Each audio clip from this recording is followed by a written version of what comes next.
नमस्कार, मैं आपका दोस्त। साथियों, यह मैंने एक नया चैनल बनाया है जिस पर मैं आप लोगों को पेंशन से जुड़ी हर वो खबर दूंगा जो आप लोगों के लिए बहुत महत्वपूर्ण है। और अगर अभी तक आपने इस चैनल को सब्सक्राइब नहीं किया है तो इस चैनल को जल्दी सब्सक्राइब कर लें। साथ में बेल आइकन भी दबा दें ताकि हर नई खबर की नोटिफिकेशन आपको सबसे पहले मिले। तो चलिए वीडियो को शुरू करते हैं। आज हम ईपीएस 95 पेंशन योजना से जुड़ी उस सबसे बड़ी और महत्वपूर्ण खबर पर विस्तार से चर्चा करने जा रहे हैं जिसका देश के करोड़ों पेंशन भोगी दशकों से इंतजार कर रहे हैं। यह एक ऐसी खबर है जो आपके भविष्य, आपकी आर्थिक सुरक्षा और आपके सम्मान से सीधी जुड़ी हुई है। आज की हमारी यह रिपोर्ट उस उम्मीद की किरण के बारे में है जो अब एक बड़े बदलाव का संकेत दे रही है। सवाल यह है कि क्या सरकार आपकी न्यूनतम पेंशन को रुपए की मामूली राशि से बढ़ाकर रुपए 7,500 करने जा रही है? क्या आपकी सालों की तपस्या और संघर्ष का फल आपको मिलने वाला है? और इस बड़े बदलाव की नींव कहां और कैसे रखी जा रही है? इन सभी सवालों के जवाब आज हम आपके सामने परत दर परत खोलेंगे। साथ ही हम आपको कर्मचारी भविष्य निधि संगठन यानी ईपीएफओ द्वारा किए गए उन 5 ऐतिहासिक बदलावों के बारे में भी बताएंगे जो देश के 7 करोड़ से ज्यादा पीएफ खाता धारकों के जीवन को हमेशा के लिए बदलने वाले हैं। तो बने रहिए हमारे साथ क्योंकि अगले कुछ मिनट आपके लिए बेहद महत्वपूर्ण होने वाले हैं। चलिए सबसे पहले उस खबर की बात करते हैं जो इस समय पेंशन जगत में चर्चा का सबसे बड़ा विषय बनी हुई है। संसद की एक स्थायी समिति ने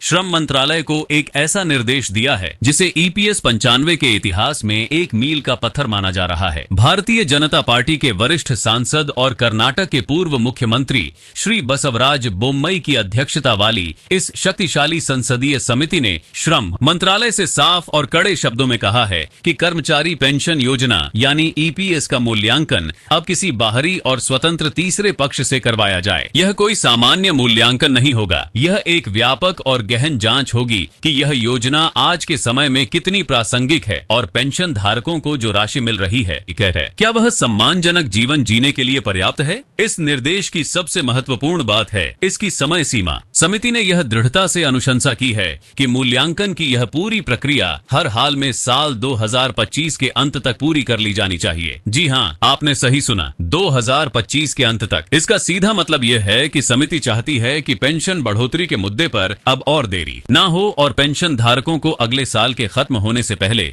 एक अंतिम और निर्णायक जवाब मिले। समिति ने अपनी रिपोर्ट में जो टिप्पणी की है वह करोड़ों पेंशन भोगियों के दर्द को बयां करती है। रिपोर्ट में कहा गया है कि पिछले 10 वर्षों में जब से न्यूनतम पेंशन को रुपए 1,000 पर स्थिर किया गया है तब से लेकर आज तक महंगाई कई गुना बढ़ चुकी है। जीवन जीने की लागत आसमान छू रही है। दवाइयों का खर्च, घर का किराया, खाने पीने का सामान, सब कुछ महंगा हो गया है, लेकिन पेंशन की राशि वहीं की वहीं अटकी हुई है। यह एक कड़वी सच्चाई है जिससे हर पेंशन भोगी हर दिन जूझ रहा है। आपको यह जानकर हैरानी होगी कि साल 1985 में जब यह योजना शुरू हुई थी तब से लेकर आज तक यानी लगभग 30 वर्षों के लंबे अंतराल में इस योजना का कभी भी किसी स्वतंत्र तीसरे पक्ष द्वारा मूल्यांकन नहीं किया गया। यह पहली बार है कि बाहरी विशेषज्ञ इस योजना की खामियों और खूबियों की जांच करेंगे और यह तय करेंगे कि इसमें क्या सुधार होने चाहिए। समिति का यह कदम इस बात का संकेत है कि अब सरकार और व्यवस्था इस मुद्दे को गंभीरता से ले रही है। समिति ने श्रम मंत्रालय से यह भी कहा है कि वह इस मामले को पूरी तत्परता और प्राथमिकता के साथ ले और यह सुनिश्चित करें कि न्यूनतम पेंशन की राशि को बढ़ाया जाए ताकि पेंशन भोगी एक सम्मानजनक जीवन व्यतीत कर सके। अब सवाल उठता है कि क्या वाकई में पेंशन रुपए 1,000 से बढ़कर 17,500 हो जाएगी? यह वह आंकड़ा है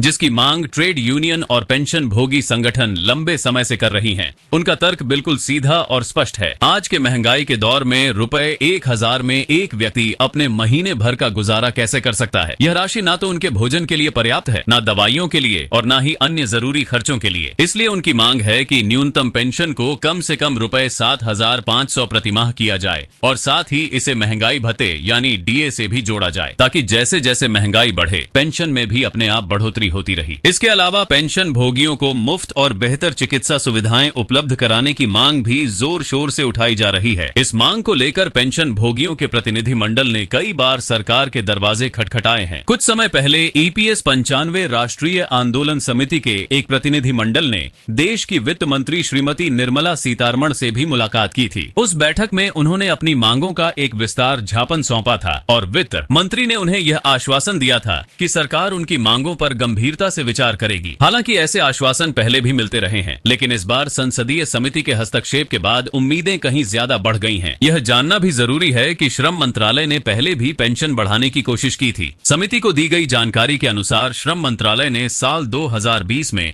न्यूनतम पेंशन को बढ़ाने का एक प्रस्ताव वित्त मंत्रालय को भेजा था, लेकिन दुर्भाग्य से उस प्रस्ताव को मंजूरी नहीं मिल पाई थी। इसके बाद साल 2024 और 25 के बजट से पहले भी इस पर चर्चा हुई, लेकिन कोई ठोस नतीजा नहीं निकला। लेकिन अब जब मामला संसद की समिति के संज्ञान में आ गया है और एक निश्चित समय सीमा तय कर दी गई है, तो यह उम्मीद की जा सकती है कि इस बार नतीजा सकारात्मक होगा। पेंशन का प्रस्ताव अब वित्त मंत्रालय के पास समीक्षा के लिए है और सभी की निगाहें इस बात पर टिकी हैं कि सरकार इस पर क्या फैसला लेती है। तो कुल मिलाकर पेंशन के मोर्चे पर स्थिति यह है कि बड़ी और सकारात्मक पहल हो चुकी है। संसदीय समिति ने सरकार पर एक नैतिक और प्रक्रियात्मक दबाव बना दिया है कि वह इस मुद्दे का समाधान 2025 के अंत तक करें। अगर समिति की सिफारिशों पर अमल होता है तो यह करोड़ों पेंशन धारकों के लिए एक ऐतिहासिक जीत होगी और उनके जीवन में एक नया सवेरा लेकर आएगी। चलिए अब बात करते हैं उस दूसरी बड़ी खबर की, जो सीधे तौर पर देश के 7 करोड़ से ज्यादा पीएफ खाता धारकों से जुड़ी है। कर्मचारी भविष्य निधि संगठन यानी ईपीएफओ ने अपने नियमों में 5 ऐसे बड़े और क्रांतिकारी बदलाव किए हैं जो आपके पीएफ से जुड़े कामों को पहले से कहीं ज्यादा आसान, तेज और सुविधाजनक बना देंगे। यह बदलाव आपकी प्रोफाइल से लेकर आपके पीएफ ट्रांसफर और पेंशन निकासी तक हर प्रक्रिया को प्रभावित करेंगे।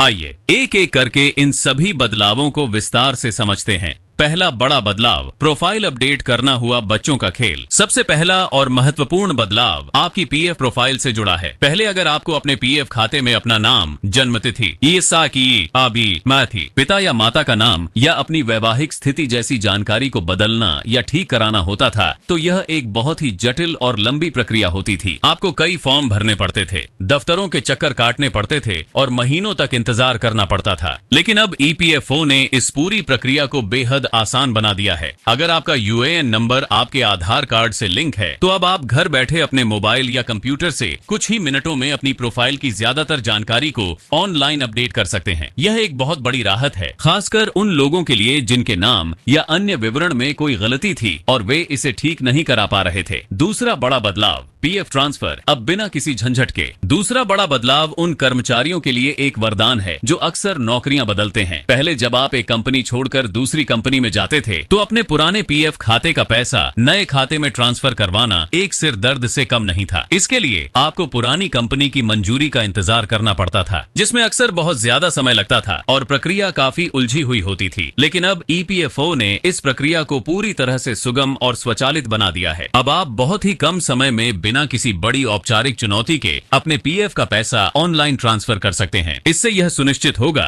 कि आपका पैसा एक ही खाते में इकट्ठा होता रहे और आपको उस पर लगातार ब्याज मिलता रहे। तीसरा बड़ा बदलाव, जॉइंट डिक्लेरेशन फॉर्म हुआ अब डिजिटल। तीसरा बड़ा बदलाव जॉइंट डिक्लेरेशन की प्रक्रिया से जुड़ा है। यह वह प्रक्रिया है जिसके माध्यम से कर्मचारी और नियोक्ता मिलकर किसी जानकारी में सुधार के लिए आवेदन करते हैं। पहले इसके लिए भी आपको ऑफिस जाकर फिजिकल फॉर्म भरना पड़ता था और उसे जमा करवाना पड़ता था, लेकिन अब यह काम भी पूरी तरह से डिजिटल हो गया है। आप ऑनलाइन ही जॉइंट डिक्लेरेशन फॉर्म भर सकते हैं और जमा कर सकते हैं, जिससे आपके समय और मेहनत दोनों की बचत होगी। चौथा बड़ा बदलाव, सीपीपीएस व्यवस्था से कहीं भी किसी भी बैंक में पाएं अपनी पेंशन। यह चौथा बदलाव विशेष रूप से पेंशन भोगियों के लिए है और यह उनकी एक बहुत बड़ी समस्या का समाधान करता है। ईपीएफओ ने अब सेंट्रलाइज्ड पेंशन प्रोसेसिंग सिस्टम यानी सीपीपीएस को लागू कर दिया है। पहले होता यह था कि पेंशन भोगियों को अपनी पेंशन एक विशेष बैंक की विशेष शाखा से ही मिलती थी, जिससे उन्हें काफी असुविधा होती थी। लेकिन अब इस नई व्यवस्था के तहत आपकी पेंशन की राशि सीधे एनपीसीआई यानी national payments corporation of India के प्लेटफॉर्म के जरिए आपके किसी भी बैंक के खाते में सीधे जमा हो जाएगी। इससे न केवल भुगतान में होने वाली देरी खत्म होगी, बल्कि आपको यह आजादी भी मिलेगी कि आप अपनी सुविधा अनुसार किसी भी बैंक में अपना पेंशन खाता रख सकते हैं। यह पेंशन भोगियों के लिए एक बहुत बड़ा सशक्तिकरण है। पांचवा और अंतिम बड़ा बदलाव, अधिक वेतन पर अधिक पेंशन की प्रक्रिया हुई स्पष्ट। पांचवा बदलाव उन कर्मचारियों के लिए है जो अपने अधिक वेतन पर अधिक पेंशन पाना चाहते हैं। ईपीएफओ ने अब इस प्रक्रिया को लेकर नियमों को और ज्यादा स्पष्ट और पारदर्शी बना दिया है। महाभारत खबर चैनल को अब भी सब्सक्राइब करें ताकि पेंशन की हर अपडेट आपको सबसे पहले मिले।